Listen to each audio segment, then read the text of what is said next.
Hello hi friends, ఇవాళ అయితే మొన్న వచ్చాను కదా వరి వేస్తున్నామని చెప్పేసి వరినారైతే ఇవాళ అయితే తోటలోకి అయితే వచ్చాను. మొలకలు వచ్చాయో లేదో చూద్దామని. ఇవాటికి 4 రోజులు అయింది మొలకలు ఇది వేసి. చూడండి ఎలా వచ్చాయో మొలకలు అయితే. మీరు చూస్తున్నట్టయితే బాగా గమనియండి, చాలా బాగా వచ్చింది. ఇప్పుడిప్పుడే వస్తున్నాయి అన్నమాట. చూడండి, కానీ ఇక్కడైతే పాము అయితే ఎలా పోయిందో చూడండి, మీకు అర్థమైతే అప్పుడే పాము పోయిన రూటు చూడండి ఎలా వెళ్ళిపోయిందో ఇక్కడి నుంచి పాము అయితే. కానీ నెర్లు కట్టింది. మీరు కూడా ఈ సంవత్సరం వరేసారా? వరేసినట్టయితే ఒక కామెంట్ చేయండి.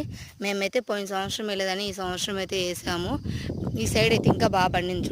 ఇటు సైడ్ అయితే ఇంకా బాగా మొలకలు వచ్చాయి. పర్లేదు, బాగానే వచ్చిందనమాట. ఇంకా పూర్తిగా వచ్చినాక చూడాలి ఎంత బాగా వచ్చిందో లేదో అనేసి. మీరు కూడా వేసినట్టయితే ఒక కామెంట్ చేయండి ప్లీజ్. నచ్చినట్టయితే ఒక లైక్ అండ్ షేర్